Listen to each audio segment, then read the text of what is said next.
नमस्कार दोस्तों, एक बार फिर आप सबका स्वागत है हमारे YouTube चैनल क्रेडिबल ब्रो में। चलिए शुरू करते हैं फिर एक नई न्यूज़ के साथ, फिर एक नए आर्टिकल के साथ, फिर एक नई इन्फॉर्मेशन के साथ। आप सबके सामने मैंने द MSN का आर्टिकल लगा रखा है, आप सबको नज़र आ रहा होगा। India introduces stricter traffic fines, higher penalties and tougher rules for March 1। तो कुछ और आर्टिकल्स हैं, पहले हम आर्टिकल्स वगैरह देख लेते हैं, फिर हम जानेंगे कि एक्चुअली में जो ये हेडिंग्स वगैरह हैं या जो आर्टिकल्स वगैरह आप सबके सामने मैंने लगाए हुए हैं, इनका मतलब क्या है और इनका इम्पैक्ट हम सब पर कैसे आएगा या हम सब पर इसका बेसिकली इफेक्ट कैसे पड़ेगा, राइट।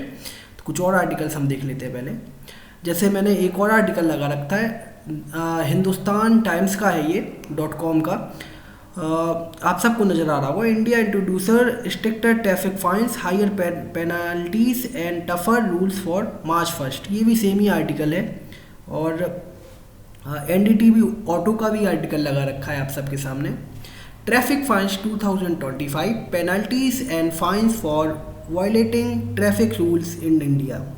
तो हम आते हैं एक्चुअली में हुआ क्या है और इसका हम सब पर क्या इम्पैक्ट पड़ेगा। तो सबसे पहले मैं आपको समझा देता हूँ कि एक्चुअली में हुआ क्या है।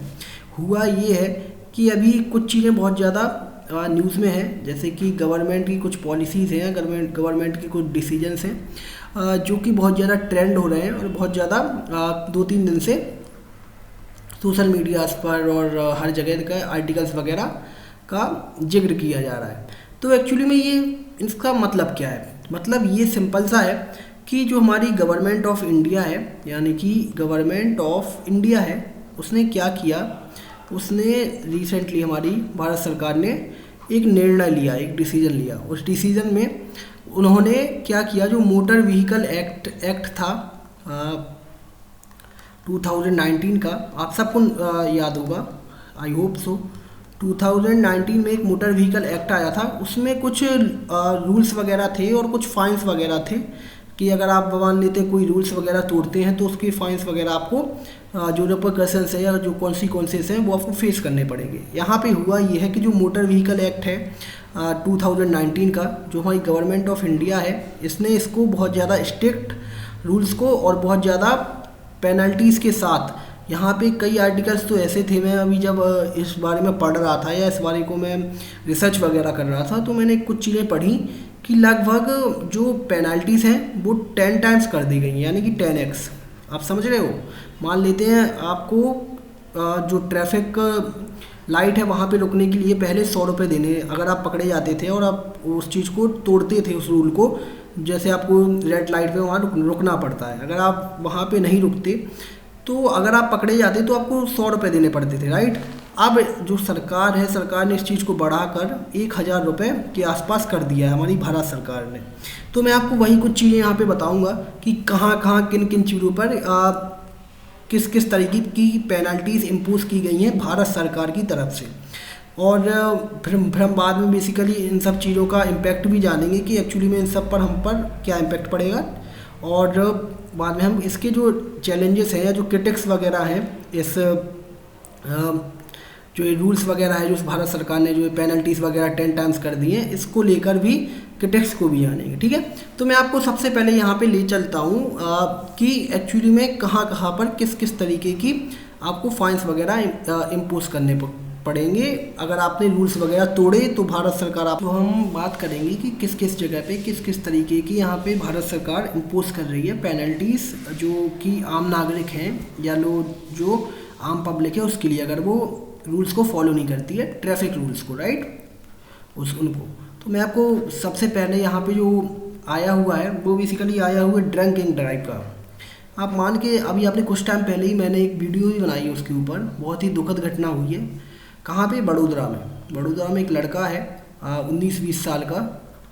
उसने क्या किया, उसने, वो एक लॉ स्टूडेंट था, उसने होली के आसपास, होलिका दहन के आसपास, वो 12 बजे के आसपास लौट रहा था कार से अपने दोस्त के साथ, और वो ड्रंक किए हुए था, यानी कि वो शराब वगैरह पिए हुए था, कोई नशीली सेवन वगैरह किए हुए था। उसने क्या किया, उसको पता ही नहीं चला और वो इतनी स्पीड से चला आया और उसने बेसिकली क्या किया, 8 लोगों को वो घसीटते हुए ले आया और उसमें से एक महिला थी जिनकी मौत हो गई वहाँ पे। उनका नाम हिमाली पटेल या हिमाली करके कोई नाम है उनका, जो कि वहाँ पे उनकी मौत हो गई थी। और खैर वो एक अलग चीज़ है, उसके लिए मैंने आपको अपडेटेड वीडियो बनाई है, तो हम उस पर नहीं जाएंगे क्योंकि हम बेसिकली अपने मोटिव से भटके ना, है ना। तो यहाँ पे जो पहला भारत सरकार ने यहाँ पे जो पहला रूल स्ट्रिक्ट किया है वो है ड्रंक और ड्राइव को लेकर। यानी कि अगर आप ड्रंक ड्राइव करते हुए पकड़े जाते हैं, राइट, तो आपको क्या होगा, पहले जो आपको एज अ फाइन लगता था वो 1000 से लेकर 1500 के आसपास आपको फ़ाइन पे करना पड़ता था। किसको? जो भी आप अगर ट्रैफिक हवलदार हो गया या ट्रैफिक पुलिस वगैरह हो गई उसको। तो अब जो नया रूल आया है इसमें क्या हुआ है, इसमें सिंपली आपको 10,000 कर दिया है भारत सरकार ने अगर आप ड्रंक और ड्राइव करके पकड़े जाते हैं। और प्लस अगर आपने ये फर्स्ट टाइम किया हुआ है, राइट, रिकॉर्ड्स में अगर आपका नाम पहली बार है, देन आपको 10,000 रुपये देकर और 6 महीने की इम्प्रीजमेंट यानी कि आपको जेल भी हो सकती है। यानी कि आपको या तो आपको 10,000 रुपये देने भी पड़ेंगे या आपको 6 महीने की जेल भी होगी, या तो आपको दोनों, है ना। ये दोनों अगर आपका मान लीजिए आपने बदतमीजी वगैरह की उनसे, या मान लीजिए आपका बिहेवियर वगैरह ठीक नहीं रहा, तो वो आपको दोनों चीज़ें आपके ऊपर इम्पोज कर देंगे। अगर आप सेकंड टाइम पकड़े जाते हैं ड्रंकिंग ड्राइव को लेकर, तो आपके ऊपर 15,000 रुपीज़ और 2 साल की सज़ा, कहाँ? जेल में। ये जो नया नियम है उसके तहत, है ना। मैं आपको नया नियम और पुराने नियम, पहले मैं आपको पुराना नियम बता दूंगा और फिर आपको नया नियम बताऊंगा, जिससे आपको चीज़ें इम्पैक्ट समझ पाएँ आपके, उसका बेसिकली इम्पैक्ट क्या पड़ेगा हम सब पर 1 मार्च के बाद। खैर आज तो 23 मार्च है, 1 मार्च के बाद से ही ये चीज़ लागू हो गई है स्ट्रिक्टली तौर पर। जो ये सेकंड चीज़ मैं आपको बताने वाला हूँ वो है ड्राइविंग विथआउट अ हेलमेट। यानी कि आपको सबको पता है कि कोई आज के समय में कितना ज़्यादा मैंडेट हो गया है हेलमेट को लगाना। अगर आप 2 व्हीलर से बेसिकली बहुत ज़्यादा सफ़र करते हैं या लोकल्स वगैरह में आप जाते हुए, यानी कि 2 पहिए वाहन से, है ना, तो आपको वहाँ पे ऐसा सरकार ने मैंडेट कर रखा है कि आपको कहीं भी आप जा रहे हैं आपको हेलमेट वगैरह का उपयोग करना है। क्योंकि आप सब ने भी देखा होगा कि अगर कहीं पे भी कोई भी दुर्घटना वगैरह होती है 2 पहिया वाहन से या मोटरसाइकिल या स्कूटीज वगैरह से, तो होता क्या है कि जो चलाने वाला होता है, कई बार आपने ये केसेस भी देखे होंगे कि उसके अगर सिर पे चोट आ जाती है तो वो बेसिकली कोमा में भी चला जाता है और कभी कभार तो उसकी जान भी चली जाती है सीधे सीधे। तो इस वजह से जो हेलमेट है उसको माइंडेट किया है किसने? भारत सरकार ने। यहाँ पे अगर आप ये हेलमेट नहीं लगाते हैं और पकड़े जाते हैं तो आपको जो प्रीवियस जो फ़ाइन था अभी तक 1 मार्च, जो अभी पहले 1 मार्च के पहले का फ़ाइन था, वो लगभग आपको 100 रुपये के आसपास लेकर जो ट्रैफिक पुलिस है वो छोड़ दिया करती थी। अब कम से कम आपको 1000 रुपये के आसपास देना पड़ेगा अगर आपने हेलमेट वगैरह का उपयोग नहीं किया और आप पकड़े जाते हैं। कहाँ पे? कहीं पे भी अगर कोई भी आपको ट्रैफिक पुलिस वाला या ट्रैफिक इंस्पेक्टर पकड़ लेता है, आपका चालान वगैरह काटता है, देन ये जो नए नियम है इसके तहत आपको 1000 रुपये के आसपास पेनल्टीज़ वगैरह फेस करनी पड़ सकती हैं। और इसका रीज़न भारत सरकार ने सिंपली यही बताया, जो मैंने आपको पहले भी बताया, कि कई बार जो सीवियर इंजरीज वगैरह आ जाती हैं सिर पे, जो कि व्हीकल का ओनर है या व्हीकल को चलाने वाला है, मोटरसाइकिल या स्कूटी 2 पहिया वाहन को, उसके अगर उसका एक्सीडेंट वगैरह होता है या तो उसके ऊपर सीवियर इंजरीज आ जाती हैं। कहाँ पे? ब्रेन्स वगैरह में। तो इस वजह से ये हेलमेट का उपयोग करना भारत सरकार ने नियमित तौर पर कंपलसरी कर रखा है। अगर आप इसका उपयोग नहीं करते हैं तो आपको लगभग 1000 रुपये के आसपास का जुर्माना देना पड़ेगा। किसको? भारत सरकार को।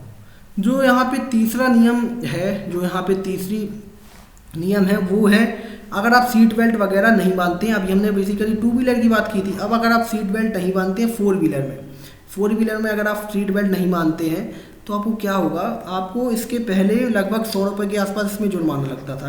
अगर किसी भी ट्रैफिक पुलिस ने आपको पकड़ लिया और आप मौजूदा तौर पे प्रेजेंटली तौर पर सीट बेल्ट वगैरह नहीं यूज़ किए हुए हो या आप नहीं बांधे हुए हो, तो आपको उस चीज़ को फेस करना पड़ता था। 100 रुपीज़ दे के आप वहाँ से निकल जाया करते थे।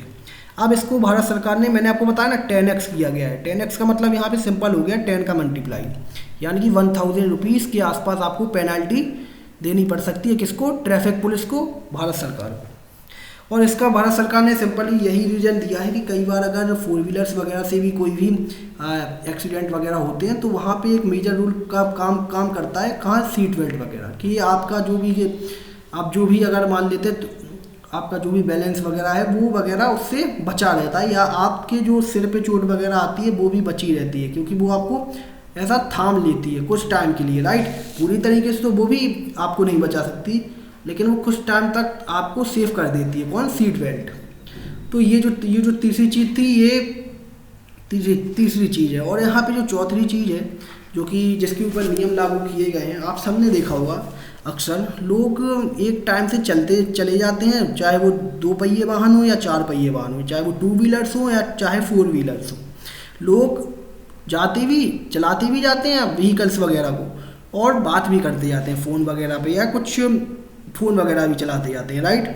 तो अगर उस सिनेरियो में आप पकड़े जाते हैं, आपको कोई भी पुलिस ऑफिसर या ट्रैफिक इंस्पेक्टर पकड़ता है वहाँ पे, तो वहाँ पे पहले जो आपको फ़ाइन देना पड़ता था वो 500 रुपीज़ के आसपास देना पड़ता था, लेकिन अब जो आपको फ़ाइन देना पड़ेगा वो लगभग 5000 रुपीज़ के आसपास देना पड़ेगा।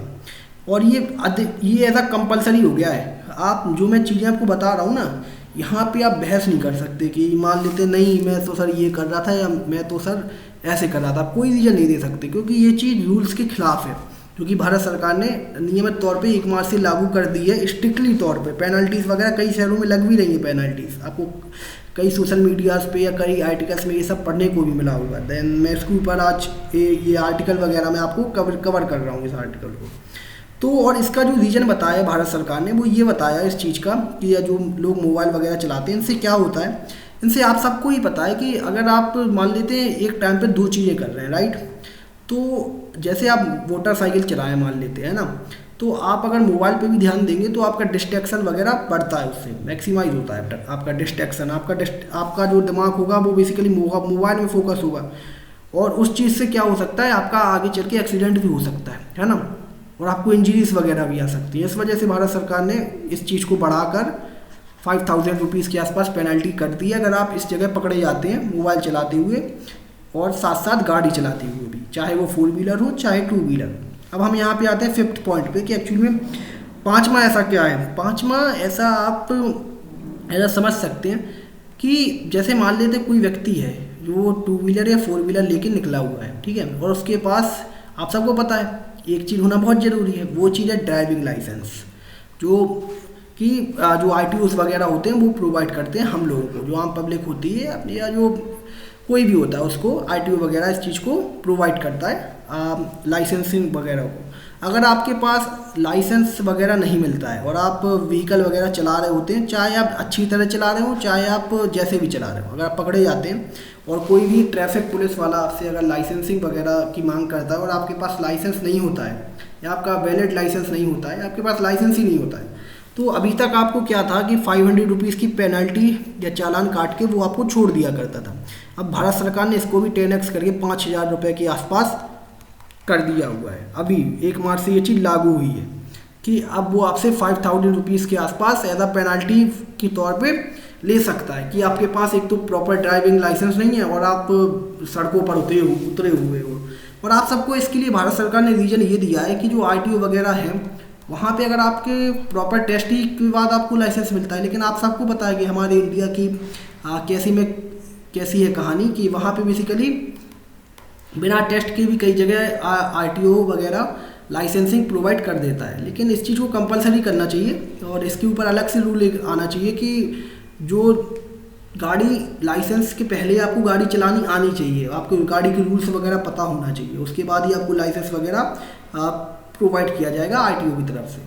तो ये खैर अलग चीज़ है, मैंने आपको ये चीज़ बताई कि जो ये रूल्स वगैरह हैं इसका बेसिकली इम्पैक्ट कैसे आने वाला है जो आम पब्लिक है उस पर। तो आप सब लोग सतर्क रहें। और मैं कुछ और हैं अभी ख़त्म नहीं हुए, एक और है जो कि इंश्योरेंस को लेकर है।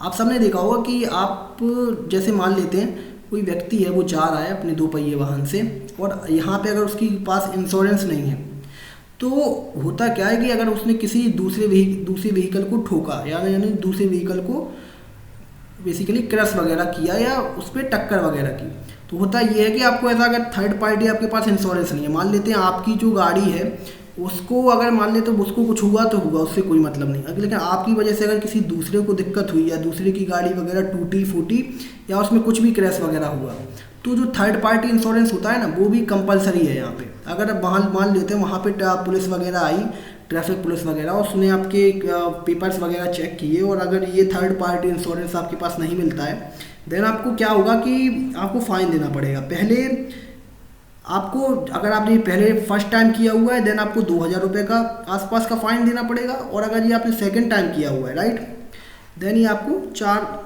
या आप रिपीटेड टाइम किया हुआ है तो आपको 4,000 रुपये तक देना पड़ सकता है। कहाँ पर? अगर आपके पास प्रॉपर इंश्योरेंस नहीं है गाड़ी का, जैसा थर्ड पार्टी, जैसे आप सामने देखा होगा ना कि जैसे आप किसी की अगर गाड़ी को, जैसे जब 2 गाड़ियाँ जाके टकराती हैं, कुछ भी होता है, तो उसमें बेसिकली किसी एक की गलती होती है, राइट।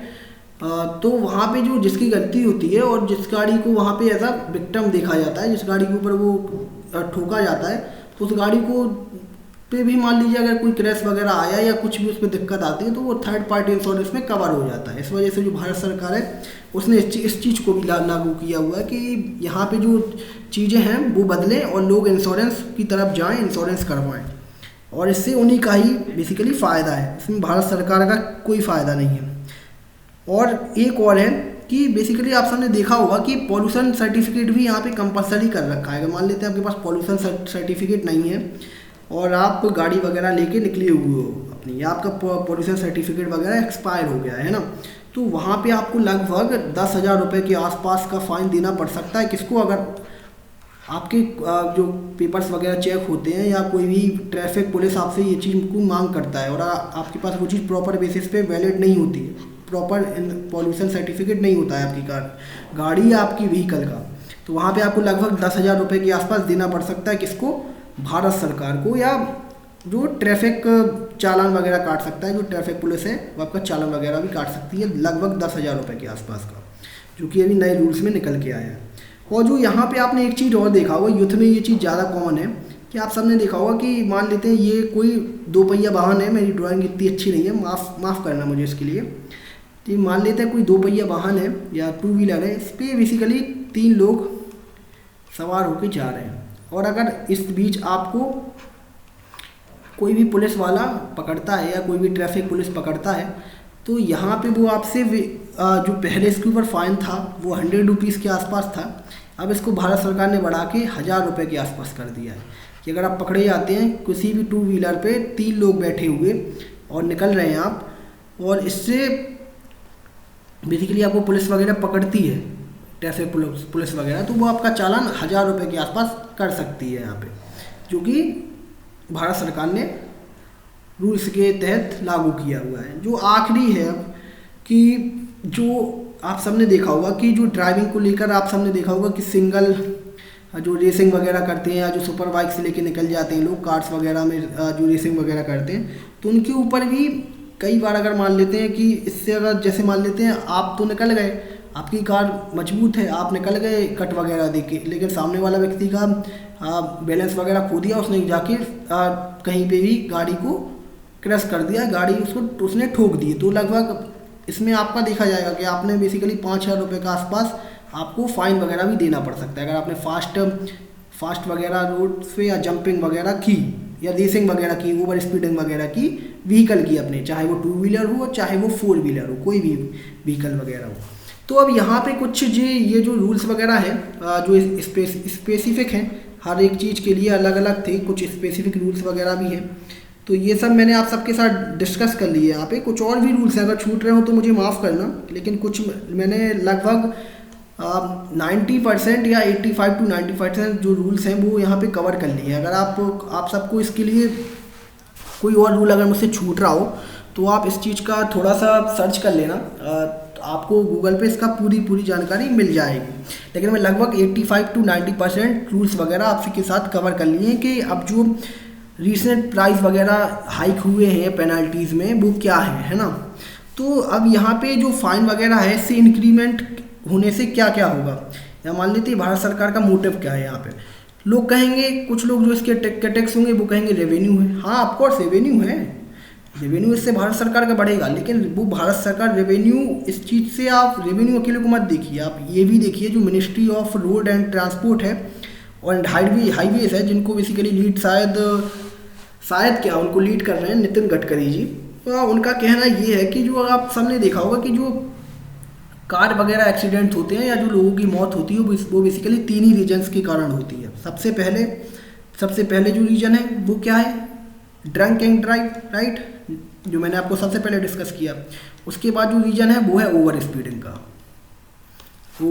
का वो रीजन है। और इससे लगभग क्या होता है कि पिछले साल के आसपास ही अगर देखें तो हर साल 1.5 लाख के आसपास लोग यहाँ पे मौत को गले लगा लेते हैं। कहाँ पे, इन 3 रीजन्स के चलते। और वो 3 रीजन्स मैंने आपको अभी बताए कि जैसे कि आप सबने देखा होगा drunk and drive, over speeding और हेलमेट्स वगैरह का नहीं पहनना या सीट बेल्ट्स वगैरह का नहीं पहनना। उससे भी सीवियर इंजरीज वगैरह आ जाती हैं लोगों को और उनको कई बार मौत के मुंह में भी ढकेल दिया जाता है। इसी कारण उनकी इसी बिहेवियर के कारण, इसी अवेयरनेस ना होने के कारण कई बार ऐसा होता है, जो कि ministry of road and transport and highways का कहना है यहाँ पे, क्योंकि भारत सरकार का ही एक मंत्रालय है। और इसके बाद यहाँ पे अब एक्सपेक्ट क्या कर रही है भारत सरकार की, मान लेते हैं यहाँ पे जो नए ये पेनल्टीज़ वगैरह इम्पोज की हुई हैं लोगों पर या आम लोगों पर, इससे भारत सरकार एक्सपेक्ट क्या कर रही है। एक्सपेक्ट आप सबको मैं बता दूं, यहाँ पे बेसिकली एक्सपेक्टेशन भारत सरकार की सिंपल सी है कि अगर वो स्ट्रिक्टर इन्फोर्समेंट वगैरह करती है तो उससे क्या होगा, जो रिड्यूस है एक्सीडेंट्स में वो कम हो जाएंगे। मतलब ये 20 to 30% का इसमें ड्रॉप देखने को मिलेगा due to 10x increment of the penalties, जो कि अब पेनल्टीज़ को 10 गुना कर दिया गया है। तो 20 से लेकर 30% के जो रोड एक्सीडेंट्स हैं उसमें आपको गिरावट वगैरह देखने को मिल सकती है, जो कि भारत सरकार ऐसा एक्सपेक्ट करके चल रही है ना। और जो अदर चीज़ है वो है हायर कंप्लायंस, यानी कि अब जो पेनल्टीज़ वगैरह इंक्रीज हुई हैं तो इनसे लोग अब अवेयर वगैरह भी होंगे और हेलमेट्स वगैरह का उपयोग करेंगे और ट्रैफिक वगैरह रूल्स का पूरी तरीके से उपयोग करेंगे। और से क्या होगा कि जो इन्वायरमेंटल बेनिफिट्स है वो भी होगा और जो लोग हैं उनकी मौत भी कम से कम हुआ करेगी। जो भारत सरकार की एक्सपेक्टेशंस है वो मैं आप सबके साथ यहाँ पे साझा कर रहा हूँ। और यहाँ पे अब हम आते हैं क्रिटिसिज्म पर, जो कि हमारा आखिरी इस चीज़ का जो भी टॉपिक है, इस पूरे टॉपिक का जो भी पॉइंट है वो क्या है, अब रह गया है क्रिटिसिज्म। यहाँ पे जो क्रिटिक्स हैं इसके या जो आलोचक हैं इस चीज़ के, जो भारत सरकार का ये नया नियम भारत सरकार ने लागू किया हुआ है, इसके जो क्रिटिक्स हैं उनका कहना ये है कि सब चीज़ें ठीक हैं आपकी, कि मान लेते हैं कि आपने हर एक चीज़ इम्पोज की है और इससे लोग अवेयर होंगे और कम एक्सीडेंट्स वगैरह होंगे। लेकिन जो क्रिटिक्स है उनका कहना ये है कि अगर मान लेते हैं कोई व्यक्ति जा रहा है, ठीक है, 2 व्हीलर से, आप सबने देखा होगा ये चीज़ आए दिन क्या कहीं हर कुछ महीनों में ये चीज़ निकल के आती है कि कोई व्यक्ति जा रहा है रात में और बीच में कोई गड्ढा वगैरह है और वो गड्ढा है और व्यक्ति जा रहा है, वो उसकी गाड़ी वगैरह या जो उसकी मोटरसाइकिल होगी या 2 व्हीलर होगी वो उस गड्ढे में जाके गिर पड़ी और उस व्यक्ति की मौत हो गई वहाँ पे।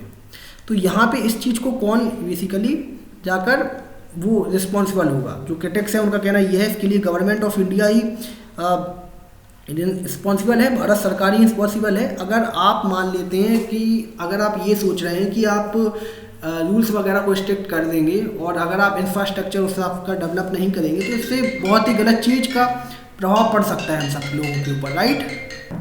और कई बार जो दूसरा रीजन है क्रिटिक्स का या जो क्रिटिसिज्म करने वाले लोग हैं, आलोचक हैं, उनका दूसरा रीजन ये है इस चीज़ को लेके कि कई बार आपने VIPs को भी देखा होगा, जो VIP कल्चर वगैरह होता है कि मान लेते कुछ VIP लोग होते हैं जिनके लिए जो गवर्नमेंट ऑफिशियल्स होते हैं कई बार या कोई भी VIP लोग वेरी इंपॉर्टेंट पर्सन, उनके लिए रूल्स वगैरह को मोड़ दिया जाता है या रूल्स वगैरह के साथ थोड़ी बहुत कॉम्प्रोमाइज़ कर लिया जाता है। तो यहाँ पे क्रिटिक्स का कहना ये है कि ये जो चीज़ है ये बेसिकली सब लोगों के ऊपर पूरी तरीके से लागू होनी चाहिए, है ना।